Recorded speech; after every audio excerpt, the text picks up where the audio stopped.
I had an issue that I was referred to a neurologist. That was part of their system. I went there and there was really nothing he did for me.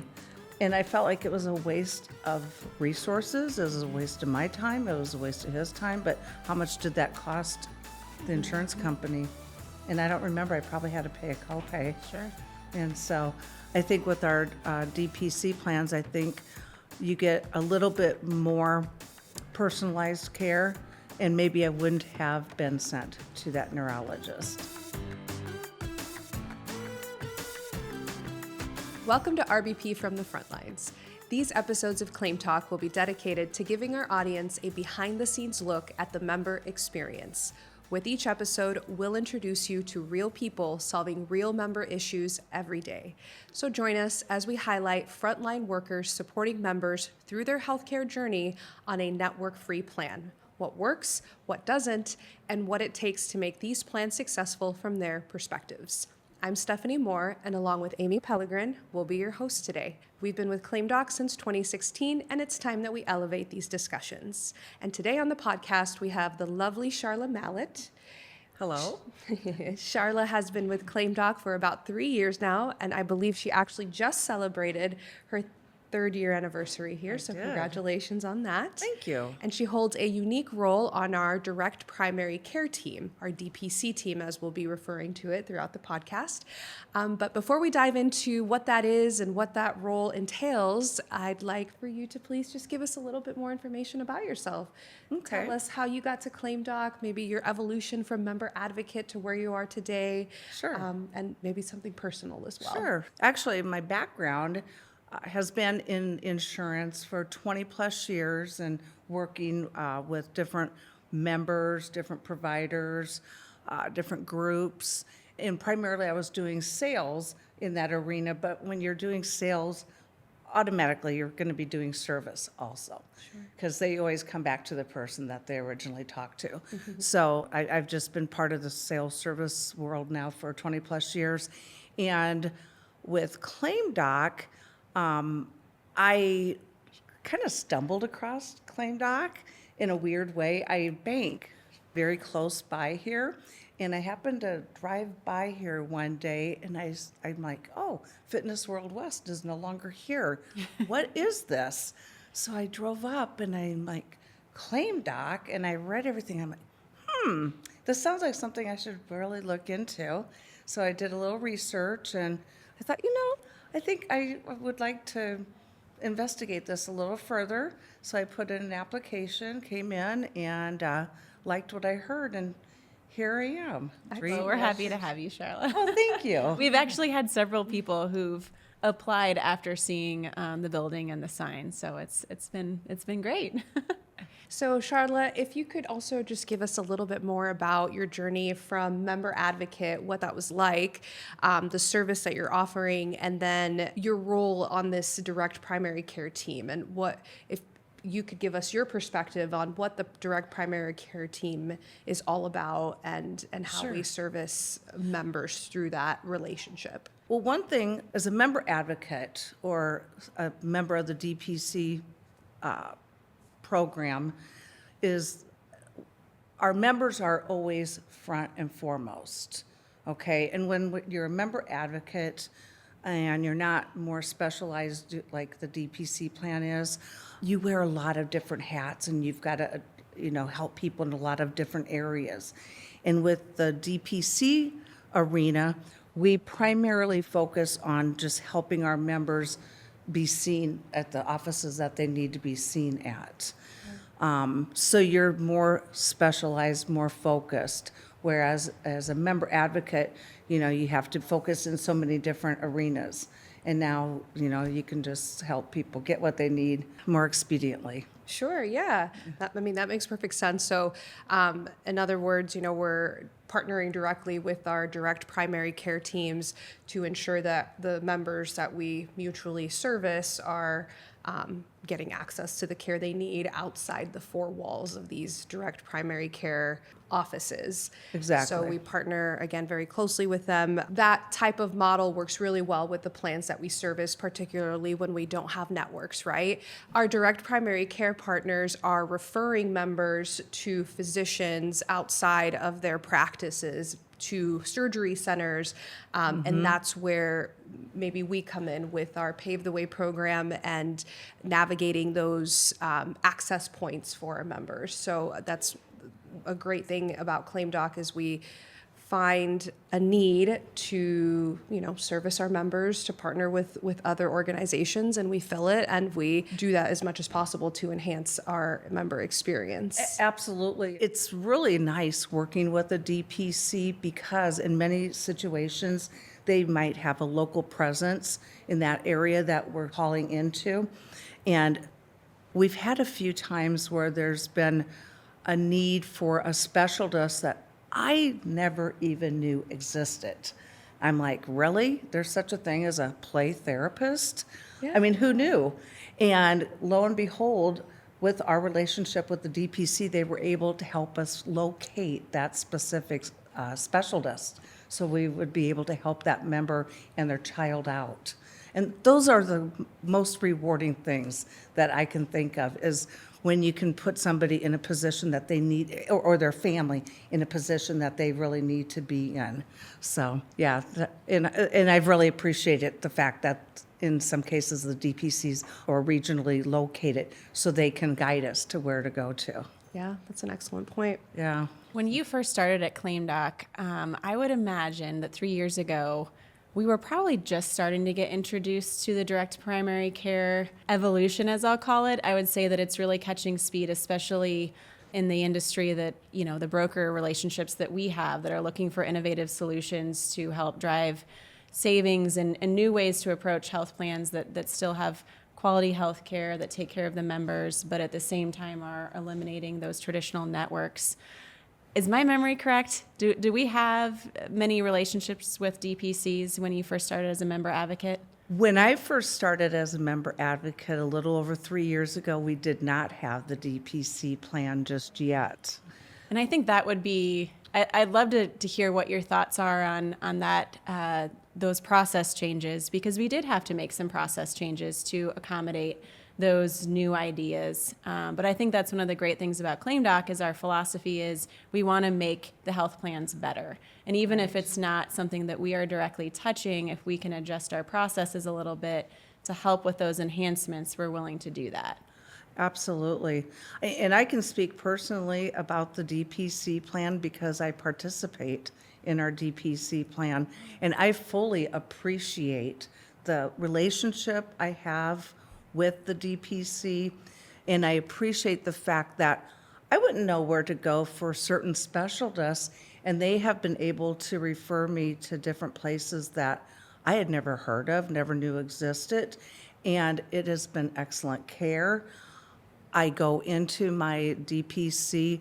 I walk out with prescriptions if I need prescriptions. I even walked out with a blood pressure cuff last year because I said, how much is this going to cost me at like Walmart? $35? And they said, I don't know because you get this as part of your plan. Yeah. I'm like, wow, I kind of like this. ClaimDoc did add a DPC plan to our own health plan Yes. 2 years ago. So yeah, Yes. that's great. I love to hear that. One of the things you said previously, which I think is true of your own personal experience as well, is just how local healthcare is. And I think that's one of the things we've really enjoyed both with servicing members and our own personal experience is that so often when you seek care from a physician that's part of a health system, they are encouraged to keep you in that health system. Yes. And that isn't always the best specialist, but they want to avoid what they call leakage outside of the health system. Mm-hmm. How is that different in the DPC arena?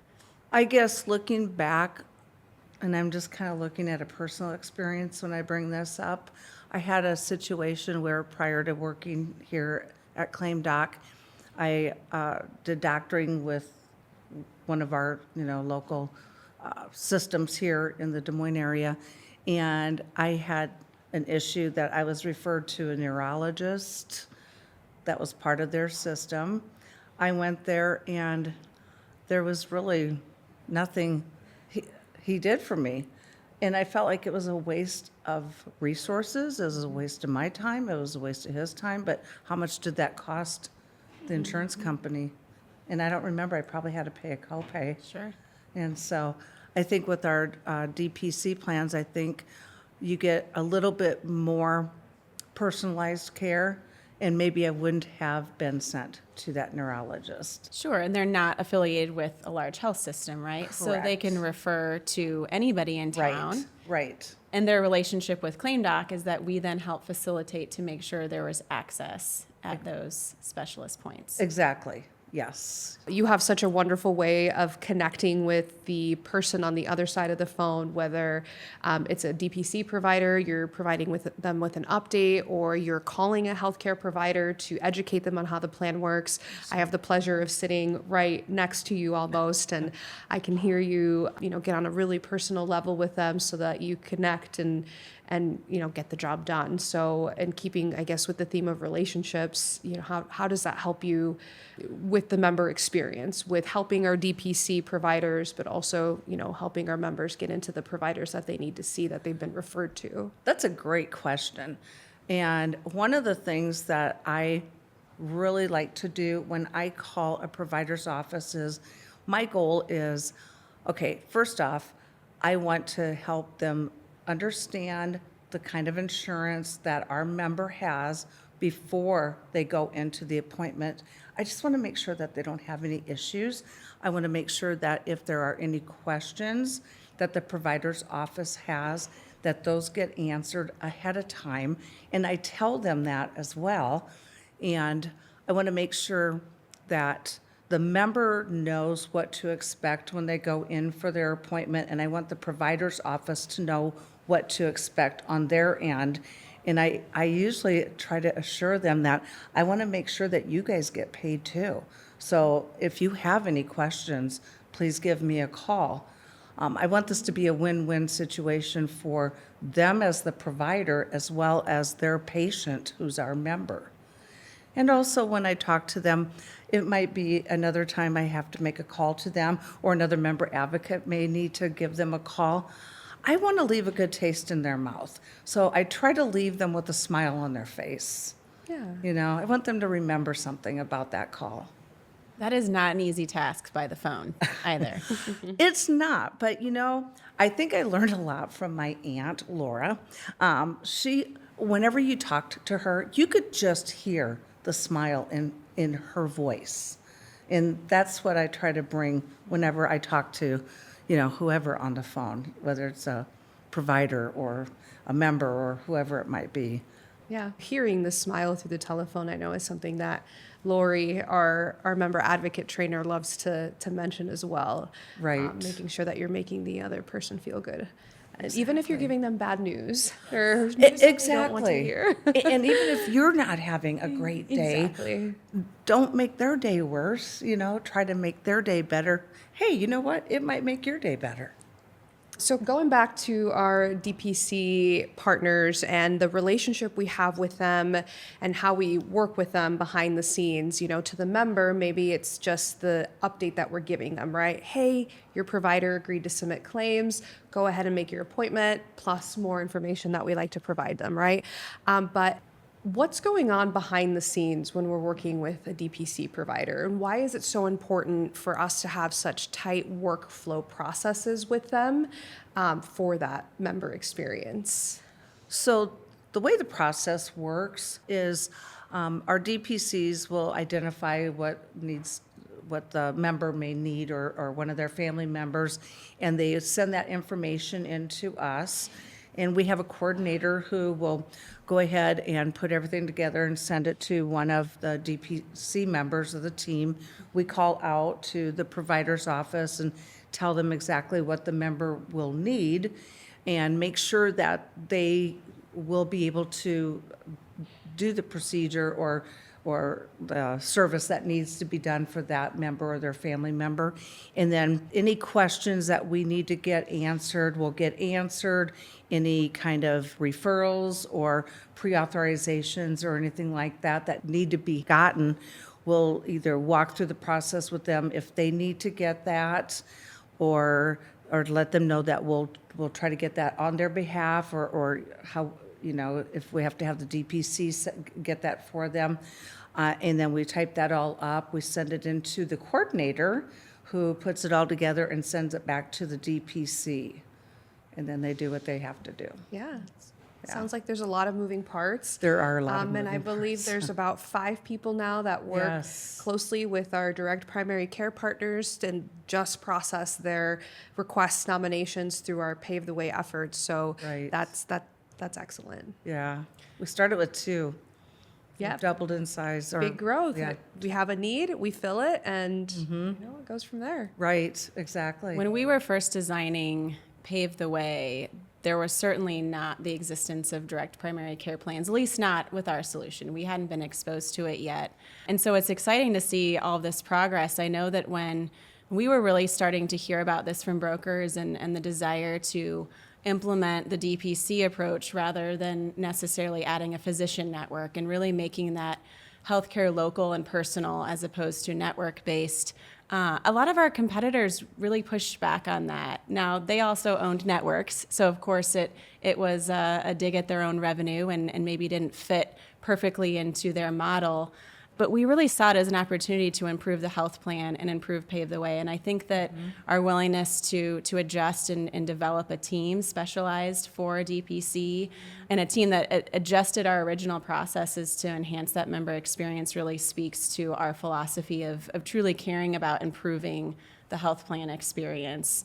Those same competitors now speak at conferences about DPC and tout that they are supportive of it, but that was not always true when those brokers first came knocking with the idea. So I think that's exciting, and it speaks a lot about what ClaimDoc's philosophy is as far as focusing on the member and the health plan experience overall. That's interesting that you say that, Amy, because it reminds me of before I signed up for our DPC plan a couple years ago.